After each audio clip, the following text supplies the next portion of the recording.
Hello, नमस्कार प्यारे विद्यार्थियों। आप सभी का स्वागत है हमारे YouTube channel maths with Jaswant sir के साथ। ठीक है, तो अपनों ने कक्षा 10 में चैप्टर चल रहा था अपना 1.1। तो अपने इसमें आपके फर्स्ट सेकंड और थर्ड क्वेश्चन हो गए थे। अब क्वेश्चन आता है फोर्थ। ठीक है, तो आप वो अगर आपके कोई उन क्वेश्चनों में दिक्कत आता है तो कमेंट के माध्यम से आप पूछ सकते हैं, आपको वो भी सोल्व करवा दिए जाएंगे। आपके डाउट है वो क्लियर किए जाएंगे। ठीक है, तो अब क्वेश्चन 4 की बात करते हैं। तो आपका क्या दिया हुआ है, यदि HCF 306, 657 और 9 हो तो। ठीक है, यानी 306 और 657 का HCF 9 हो तो LCM 306, 657 का ज्ञात करो। ठीक है, अब अपने पास इसमें अपने देखते हैं दो तो संख्याएं दी हुई है, क्योंकि ये बार बार आ रही है तो इसका मतलब ये दोनों क्या है, ये संख्याएं हैं। ठीक है, अब एक तो संख्या कौन सी है, 306 है, दूसरी कौन सी है, 657 है। तो अब अपने एक मैंने आपको लिखवाया था, सूत्र लिखवाया था। ठीक है, यानी दो संख्याओं और HCF और LCM में क्या संबंध होता है। तो अब देखो आपका क्या था, दोनों संख्याओं का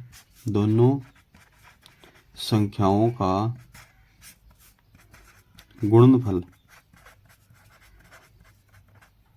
बराबर किसके था, ये HCF गुणा LCM। ठीक है, यहाँ फर्स्ट संख्या गुणा सेकंड संख्या भी आप लिख सकते हो।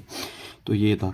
अब देखो दोनों संख्याएं, एक तो क्या है, देखो 306 है और दूसरी कौन सी है, 657 है। अब देखो बराबर, अब आपके पास इनका HCF दे रखा है, कितना दे रखा है, 9 दे रखा है, और LCM हमें क्या करना है, ज्ञात करना है। ठीक है, अब 9 देखो इधर क्या है, गुणा में है, जब बराबर के इधर वाली साइड में आएगा तो ये क्या हो जाएगा, भाग में आ जाएगा।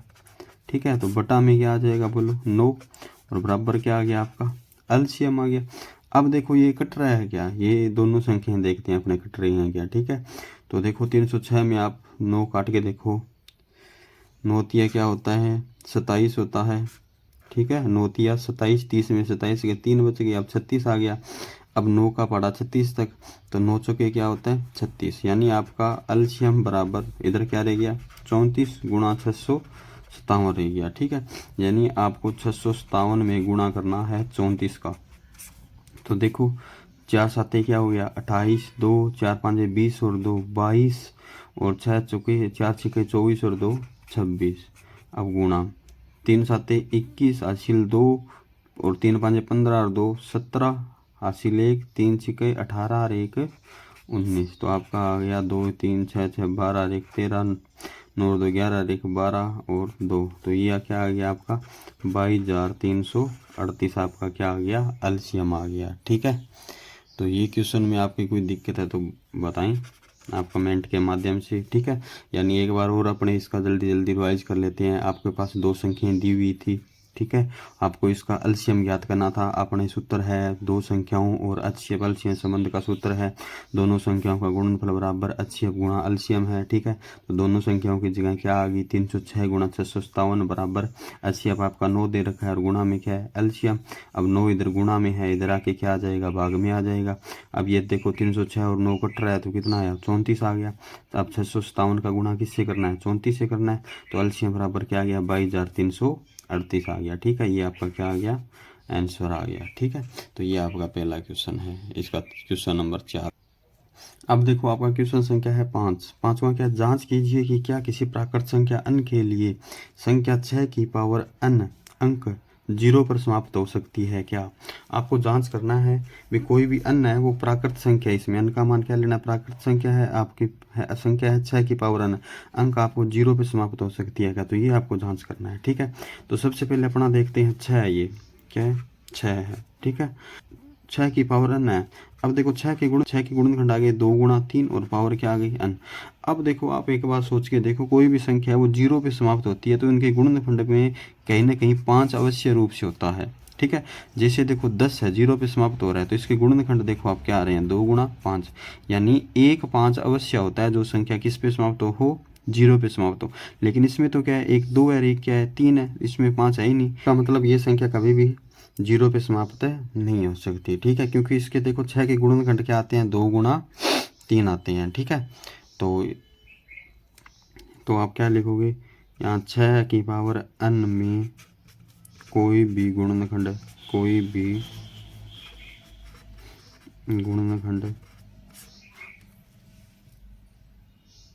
5 नहीं हो सकता, 5 नहीं हो सकता। अतः 6 की पावर n अंक 6 की पावर n अंक शून्य पर समाप्त नहीं हो सकती।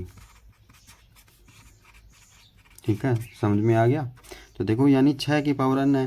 ठीक है, तो ये इसके गुणनखंड आएंगे 2 गुणा 3 आएंगे।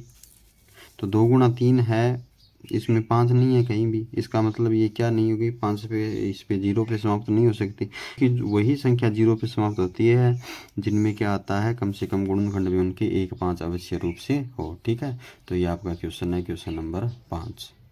तो एक इसका दूसरा तरीका आप ऐसे भी इसको कर सकते हो। देखो 6 की पावर n है, तो आप n का मान रख लो। n का मान क्या रखने पर, 1 रखने पर। तो n का मान आप 1 रखोगे तो 6 की पावर 1 बराबर क्या आ गया, 6। अब n का मान क्या रखोगे, 2 रखोगे तो 6। अब देखो क्या आ गया, 36। अब ऐसे आप n का मान आगे रखते जाना, ये संख्या क्या होगी, 6 पे ही समाप्त होगी। ठीक है, अगर इसमें 0 आ रहा है, कहीं आ जाए तो ये संख्या क्या होगी, ये आपकी 0 पे समाप्त होगी। लेकिन इसमें कहीं भी आपके पास 0 नहीं आएगा एक अंक, तो इसका मतलब ये संख्या आपकी किस पे समाप्त होगी, ये संख्या हमेशा 6 पे ही इसमें समाप्त होगी, 0 पे समाप्त नहीं होगी। ठीक है, अब देखो आपका प्रश्न संख्या 6। ठीक है, प्रश्न संख्या 6 क्या है, व्याख्या कीजिए कि 7 गुणा 11 गुणा 13 प्लस 13 और 7 गुणा 6 गुणा 5 गुणा 4 गुणा 3 गुणा 2 गुणा 1 प्लस 5 भाज्य संख्याएं क्यों है। आपको ये जांच करके बताना है भी ये दोनों संख्याएं भाज्य हैं। ठीक है, और वो क्यों है, तो देखते हैं अपनी पहली संख्या कौन सी है। देखो 7 गुणा 11 गुणा 13 प्लस 13। अब देखो, ठीक है, अब इनमें अगर सोच के देखो, अब 13 नहीं होता तो बताओ इसमें 7 का भी भाग जाता, 11 का भी जाता, 13 का भी जाता, तो इसका मतलब ये तो भाज्य संख्या अपने आप ही हो जाती। ठीक है, यानी 3 संख्याओं का भाग चला जाता है इसके अंदर, अपने देखते ही पता लग जाता भी कौन कौन सी संख्याओं का भाग जाता है। लेकिन यहाँ पे प्लस का 13 आ गया एक और। ठीक है, तो अब अपने देखते हैं ये भाज्य संख्या क्यों है, इसका अपने कारण बताते हैं। ठीक है, तो अब देखो 13, देखो इनमें से एक संख्या बन रही है, ये एक संख्या है, तो इनमें देखो 13 क्या आ रहा है, कॉमन आ रहा है, तो देखो 13 कॉमन निकाल दिया। पीछे यहाँ क्या रह गया, 7 गुणा 11 13 बार आ गया। अब प्लस ये 13 बार आ गया, यहाँ पीछे क्या रह गया, 1 रह गया। ठीक है, अब देखो इस संख्या में, अब देखो अगर मैं सोच के देखो इसमें 13 का भाग दूं तो 13 में इसमें भाग चला जाएगा, क्योंकि 13 से 13 क्या हो जाएगा, कट जाएगा। ठीक है, आपके पास संख्या पीछे ये बच जाएगी। ठीक है, तो अब देखो इसमें कितनी संख्याओं का भाग जा रहा है, तो देखो इसमें एक तो 13 का भाग जा रहा है। ठीक है, एक किसका जा रहा है, स्वयं का तो जाता ही है। ठीक है, और एक किसका जा रहा है, एक का भी जा रहा है। ठीक है, तो बताओ कितनी संख्याओं का भाग चला गया इसके अंदर, तो इसमें कम से कम कितनी संख्याओं का भाग चला गया, यानी आपका इसमें 3 संख्याओं का भाग चला गया है, तो इसलिए ये क्या है, भाज्य संख्या है। ठीक है, अब दूसरी देखो क्या आपके पास। ठीक है, और प्लस का क्या है आपके पास, 5 है।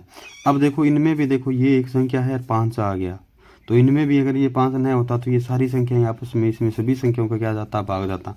अब इनमें भी देखो दोनों में कॉमन क्या रहा है, 5 आ रहा है, तो 5 कॉमन ले लिया मैंने, तो यहाँ क्या बच गया, 7 गुणा 6 5 बार आ गया, गुणा 4 गुणा 3 गुणा 2 गुणा 1 और प्लस 5 बार आ गया, तो पीछे क्या बच गया, 1 बच गया। ठीक है, अब देखो इनमें देखो किसका भाग जा रहा है, देखो एक तो किसका भाग जा रहा है, 5 का जा रहा है, एक किसका जा रहा है, स्वयं का भाग जा रहा है, और एक किसका जा रहा है, 1 का जा रहा है। यानी कम से कम कितनी संख्याओं का भाग चला गया, 3 संख्याओं का भाग चला गया।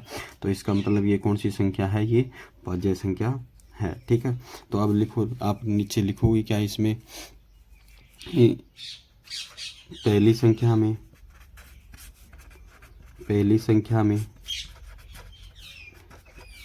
13 का भाग जा रहा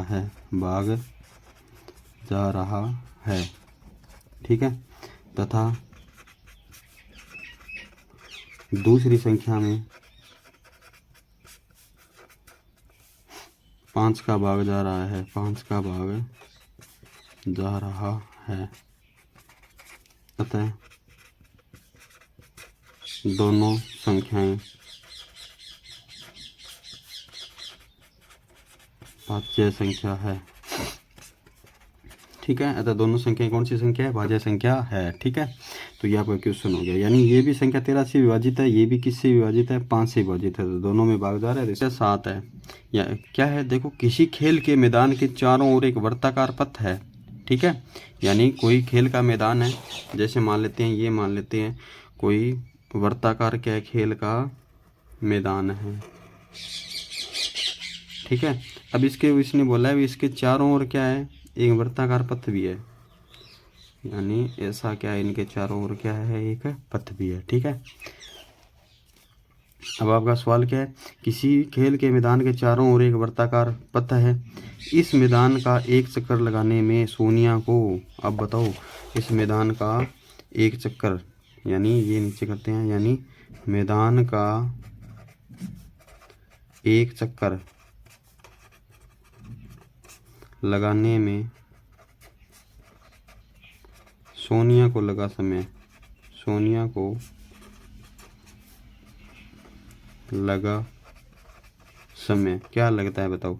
सोनिया को कितना लगता है, 18 मिनट लगते हैं, ठीक है।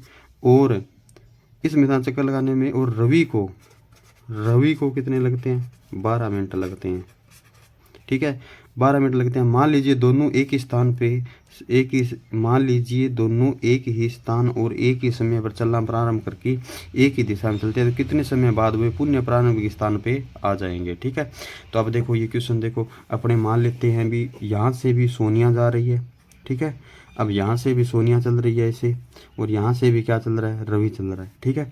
अब देखो सोनिया को तो 18 मिनट लगते हैं, यानी ये धीरे चलती है, इसको ज़्यादा टाइम लगेगा, लेकिन रवि है वो तेज़ चलता है, तो इसका मतलब ये 12 मिनट में ही वापस इस स्थान पे आ जाएगा, ठीक है।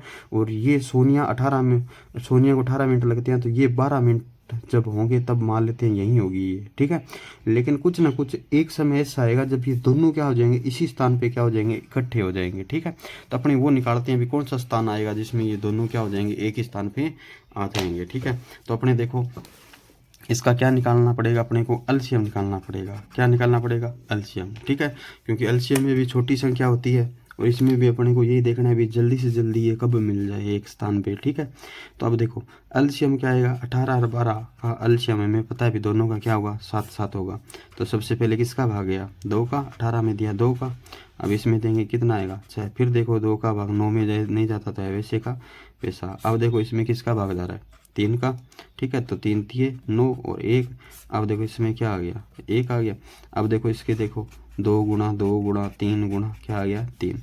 अब देखो आपका इसका सोल्व करके देखते हैं, तो सोल्व अपने करते हैं। देखो 2 दूनी क्या हो गया, 4, 4 तिया क्या हो गया, 12, 12 तिया क्या हो गया, 36, यानी 36 मिनट बाद में वो क्या हो जाएंगे, एक स्थान पे वो मिल जाएंगे, ठीक है।